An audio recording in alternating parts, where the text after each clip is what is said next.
Classic poster. One man's madness might send 1,200 to the bottom of the sea. Only one man can save them. Yeah? Who is it? Ooh, let's find out.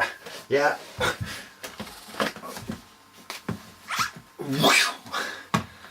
Hiya. Tonight's classic double bill from the kit. Yeah.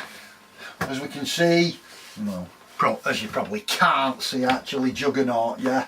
Yeah, classic poster. We've got tonight we've got Juggernaut and Rollerball. Yeah. So first up on our classic double bill of 70s classic movies is Juggernaut. Yeah. So what's the plot? Basically, a Juggernaut. The plot is this guy calling himself Juggernaut plants 7 bombs on this ship. Yeah. And he says, pay me X amount of millions of pounds, otherwise by tomorrow at like 5 o'clock, whatever, yeah, I'll explode them all and the ship will go down to Davy Jones' locker along with all passengers as well, yeah. So, do they pay up or do they get somebody in to defuse the bombs? And in the movie it falls to Richard Harris as Fallon the Champ, yeah, and his team to fly in, get on the ship and hopefully defuse the bombs before the deadline, yeah. Can they do it? Yeah, that's the basic setup of the plot with Juggernaut. And again, Juggernaut's a movie that I've always liked, yeah. One of the things that I like about Juggernaut is its authenticity, yeah. As in, there's very few studio shots in the film. Virtually, I'd say virtually, it's got to be 95%, 96, 7, maybe 98% of it are actual real locations. Yeah, wherever they film, whether it's back at HQ in this building, that's a real location. You can tell, yeah. When the negotiating earlier in the film on that that building, I'm sure they've used it in a few movies, near Westminster Bridge, that's a real location, yeah. And he's saying when they're on the ship, you can tell that's on a ship. It ain't a studio mock-up, yeah. So that's the kind of first thing I like about it. You're actually there, yeah. It's definitely got that authenticity, especially when they parachute in, Fallon's team, yeah, and they parachute into water and then they've got to get onto the ship up them bloody ladder things, yeah. I mean, it's not a studio tank, that, yeah. So, and I think that really adds to the movie and the suspense, yeah, and the vibe that you get off it, yeah. And as well, the other thing about it, I mean, look at the cast. I mean, you've got an all-star cast. You've got Omar Sharif as the captain. Yeah, you've got Richard Harris. They talk about Richard Harris and, oh yeah, it's Sporting Life, the ones he did in 60s. Yeah, action movies he did in 70s, they don't really care about. But, again, but he was always the ultimate pro, Richard Harris. Yeah, he never looked like he just turned up for set lines and then piss off down to Boozer. Yeah, you always got that authenticity with him, and you believe him as Fallon, the bomb guy. Yeah, especially when they're trying to go in and defuse the bomb. Yes, Juggernaut, yeah, you're a clever man, like, you know, and he's doing all this and he's, yeah, so he plays a good role, plays it well, makes it believable, yeah.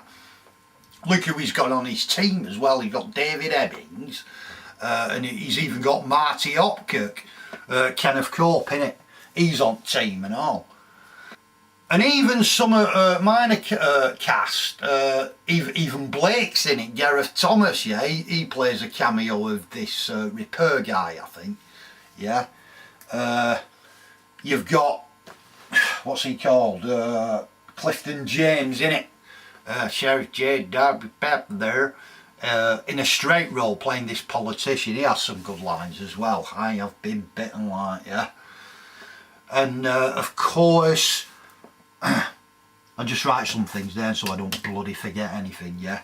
And of course, the legendary Roy Kinnear as the purser, where he's continually trying to cheer all passengers up, yeah. Doing the Lambeth walk, and then notices them all, they're not paying any attention. Ah, sod up.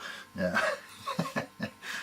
And who's that guy who's walking round shit? You see him all the way through the movie like he's walking around shit, but you never find out who he is. Yeah.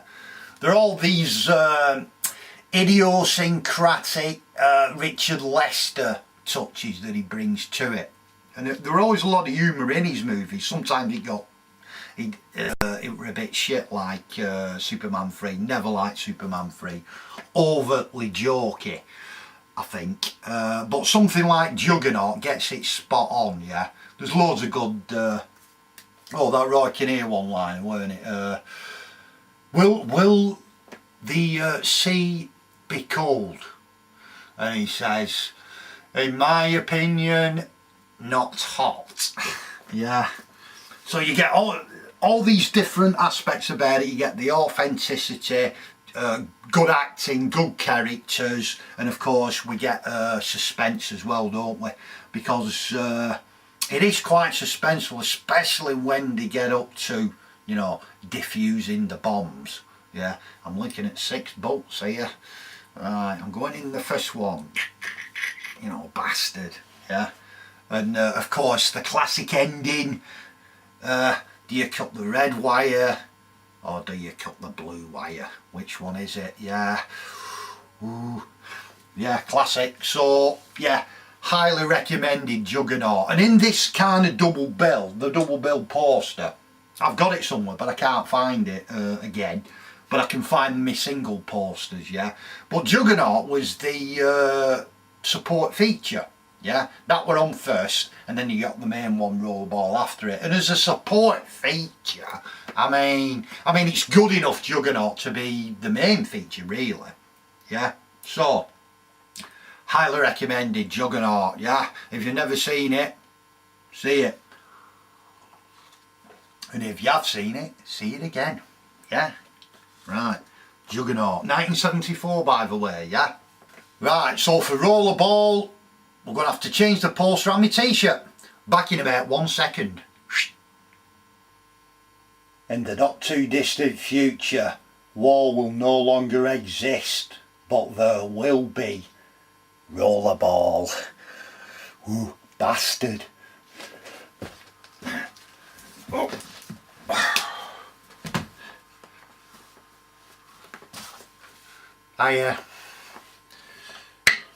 And second in our classic 70s double bill is the legendary Rollerball, yeah. Honestly, yeah. Can you see it there? Yeah, that's what I did up myself, but it's all gone red now.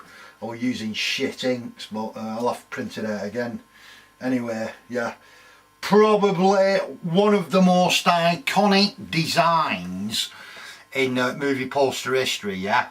Bob Peake doing a classic design there.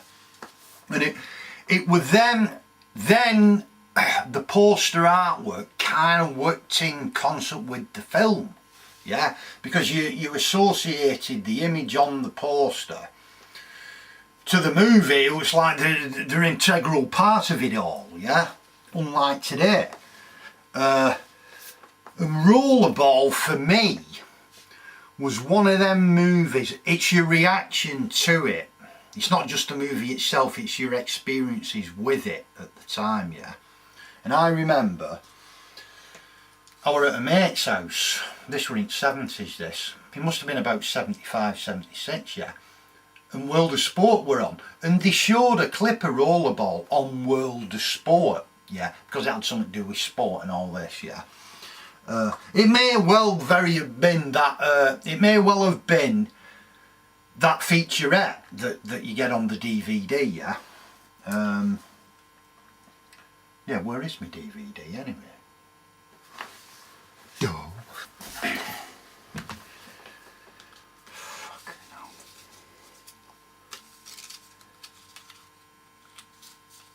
I just stuck it on with blue tack, you see, so don't tell anyone, like, you know.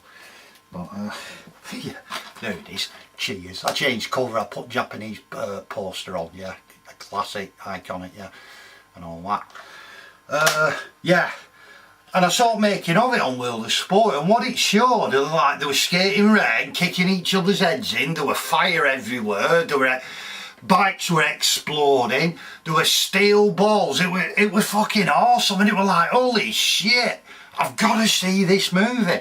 One slight problem, it were a AA at the time, which were 14 or over then, yeah, which is today's equivalent of like a 15, yeah, and I were only like 11, couldn't see it. Me and my mate tried to get in, and no, we don't believe you, you'll have to bring your birth certificate. I will do then, yeah, zoop, yeah.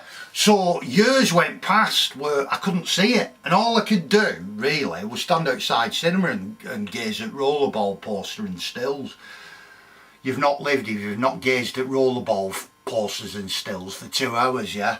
I'm like, oh, look at this, it looks awesome, yeah. I mean, and I can't see it, you know, and it's like the tagline, in the not too distant future, war will no longer exist but there will be Rollerball. Holy shit, it's worse than war, you know. Holy crap. And look at the spikes, I mean, look at Simon, you know, and ripping people's heads off and all this, and I couldn't see it. All I could do was gaze at poster, you know, bastard. So, and I remember a lad at school bragging that he'd seen it. He says, guess what happens in penalties? I says, no, what? He says, they all line up in front of each other on rollerball pitch, yeah, and then they roll the steel ball in between them all, and then they all run forward and kick each other's heads in. And it's like, holy shit, you know, he says it's fucking awesome, like, you know, right? So, But time I get round to seeing it a few years later, I built it up so much in my head. It was like, it was going to be Armageddon as soon as the film starts, and they were going, yeah. And if you've seen the movie, of course, the movie's 2 hours long, right? You've only got 3 rollerball scenes in it, which are roughly about 15 minutes. So you've got 45 minutes of action and an hour and a quarter of talk, yeah? And after first game, first 10-15 minutes, you got about an hour there before they played Tokyo, Japanese, sorry. And I was so disappointed, because I'm thinking, I thought that the fire and explosions and all this, I thought that were every game, yeah? And I'm like, where's all ripping faces off with these studs and all this, and where's the penalties? You know what? Guess what happens in penalties, honestly. Of course, you see the movie, that doesn't even happen. So it were a bit of a fucking downer when I first saw it. But of course, over the years, I've adjusted to it, of course, yeah. And in the making of, Jewison's saying, well, I've got to be careful, it's like anti-violent, it's, you know, it's, I don't want to turn the audience on to the violence and all this. Right, okay then, but the best scenes in the movie are on the rollerball page, aren't they? Yeah. And as he says in it, he says, I'm not an action director, and I think you could tell, yeah, because there's only 45 minutes worth of action, an hour and a quarter of talk, there's too much talk in it, very slow moving, yeah. But of course, I mean, the rollerball sequences are brilliant. Second unit director, weren't it, Max Cleven, I think, who put it all together. And yeah, they're brilliant. I mean, the actual rollerball arena as well, I mean, that's awesome, yeah. When the action comes, yeah, the kind of matches get more brutal as it goes on. So you get to the last one, that's where you get all your exploding bikes and fire and fucking everything, you know, all the shit hitting the fan, yeah. But yeah, I forgot. I've even forgot. I've got so much to say about it. I've even forgot to tell you. Plot on a door. What's the plot? The plot is that there's this violent, futuristic game of the future, yeah, and then suddenly, for some reason, the corporations won't get rid of him, Jonathan E, played by Jimmy Caan, yeah, and he's like, what's going on here? So as they try to get rid of him, they change the rules and it becomes more violent till you get to the last, you know, rollerball match, yeah, that's the plot. And the reason why I'm doing it now as well, I only bloody realised a few weeks back, yeah, because Rollerball is actually set now, isn't it? It's actually set in 2018. It doesn't mention that in the film, but in the press things, I've got a press book somewhere and it mentions it, yeah. So it's set in 2018, 43 years in the future, yeah. And I thought, bloody hell it is. Shit, 2018's nearly finished. I've got to get a review out in 2018. So I'm doing it now on the Sunday night. Like, virtually a day and a half before 2018 ends. Just so I can say, yeah, I did my Rollerball review in 2018. I mean, how could you be a Rollerball fan and not do your review in 2018? Duh. Yeah. So probably by the time you've seen this, it'll be 2019. Duh. Yeah. But it still would have been going in 2018, wouldn't it, Rollerball? Yeah, yeah. Let's see how accurate they were. What did they predict? What did they predict back in 75? Yeah, corporations ruling planet, yeah. Yeah, kind of right there, I guess. I mean, I guess you couldn't argue with that. Big screen TVs. Got that right. Yeah, definitely big screen TVs, yeah. Where the fuck's Rollerball? Yeah. No sign of Rollerball anywhere at all. Anywhere. Yeah. Well, sport is kind of violent now. Remember World Cup? Harry Kane getting elbowed in the head. Dish. Yeah. They're getting there. All they need is some roller skates now. And we might just get it. Imagine that Friday night Rollerball might say Man United versus Chelsea or something. Yeah. At Rollerball. We'd be buzzing like fuck. Nobody would watch Premier League, would they? Everybody would be watching Rollerball. Yeah. I remember Mad Magazine skit, Roller Brawl. Yeah, have you ever read that? Classic. Yeah, so we've no Rollerball. Never mind.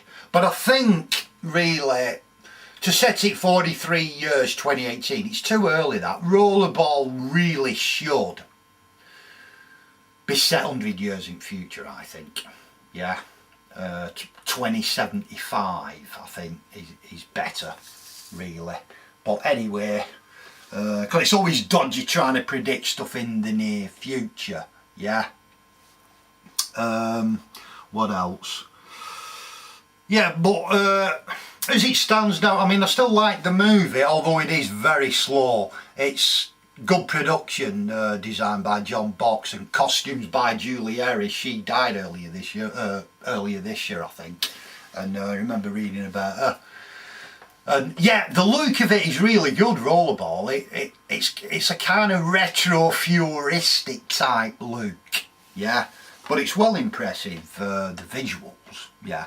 And of course Bob Peake's poster and his designs to the Rollerball teams, yeah, and all that. Again, awesome, iconic, yeah. Two things I want to mention before we go. The plot, yeah, the logic problem. There's a logic problem in Rollerball, and not that it matters, but it kind of bugs me, yeah. They try, in the movie, with 2 matches to go in the season, yeah, the corporation suddenly decide we've got to get rid of Jonathan, yeah, we don't want him there, you know, they're panicking, yeah, so they try to get rid of him. And the reason that we're given in the movie is They said that the game was created to show the futility of individual effort. Yeah. And Jonathan, he's got a bit too big for his roller skates, and they don't like this. Yeah. So they won't get rid of him. And it's like, well, hold on a minute. As it's stated in the movie, that he's been at the top of the game for 10 years. Yeah? 10 years. What, they've only just realised now that he's like a worldwide superstar or something? It's taken them 10 years with 2 games to go. That doesn't make any sense to me. Would they have not thought that after 5 years at the top? Yeah? Why have they suddenly come out now? It's like Jonathan, he says in movie, what they worried about me for? Yeah? Where is it in the movie that it shows that he's any kind of threat to the corporate elite? Yeah? I mean, is society breaking down? Are there riots anywhere? Yeah? Is Jonathan part of some political group, or is there a political guerrilla group out there called the Jonathanese that somehow are a threat to the corporation? Yeah? No, there's nothing like that at all. At all in the movie. Yeah? So it makes their decision. I mean, he's been at top for 10 years. How long do they think he's got left anyway? He can't have long left. Yeah? I don't know how old Jimmy Cam were in the movie actually, probably mid-30s, something like that. But at a game like that, yeah, he can't have long left anyway. Why have they suddenly gone into this panic? 2 games to go. Yeah? How is he threatening them at all? He's only a sports superstar. Yeah? So it just doesn't make any sense. I listened to some audio commentary on DVD by Jewison and Harrison guy, what's he called? William Harrison. To see, you know, when they're asking him to retire, to see what they say about this. But they don't say much. They're still not giving any reason ultimately why the corporations are just pooing the pants. Yeah? So it's kind of bugs me, the logic. If you're going to remake Rollerball, you'd have to have something there, wouldn't you, to show how he's a threat, yeah? I mean, I know they did a remake to Rollerball, but I'm on about a proper one, yeah? I mean, that remake, fucking hell. That and Fog are probably 2 worst remakes I've ever seen. But anyway, and the second one is, yeah, the special edition. Where's the special edition? Yeah? And you'll say, what special edition? Right. The scenes in the movie, yeah, and you see it on the featurette, where they're playing, I think it's Paraguay, yeah, purple, yeah, and there's another team that they're playing as well with a different colour, anyway. And you only see them filming it, yeah, the game. And you only see clips of that in the movie on this multivision when they're doing this tribute to Jonathan here, yeah. You just see clips, yeah. And you could say, well, they're just filming them clips that we're going to use in the movie, yeah. Maybe. But you get this. There's no way they'd have shown that if they were just filming clips. It's obvious that that's a game. 2-1, yeah. They're obviously filming a rollerball game there. Yeah, so that full rollerball game, which has never been seen, is still in vaults. Yeah, they want to get that out, re-edit it, so we've got an extra rollerball scene then. Yeah, then you cut out 1/4 hour of crap, all talk. So you put that in. So then you've got roughly an hour rollerball scenes, an hour of talk. Yeah, better balance, I think. You could cut the national anthems out straight away. Yeah. Totally boring. Just get on with it, yeah. As soon as the fight steer ball, they're into it, yeah. So you could cut all that down and you could release that or any other stuff they've got in the vaults as a special edition, yeah. Where is it, the special edition? I want to see that other rollerball game, yeah.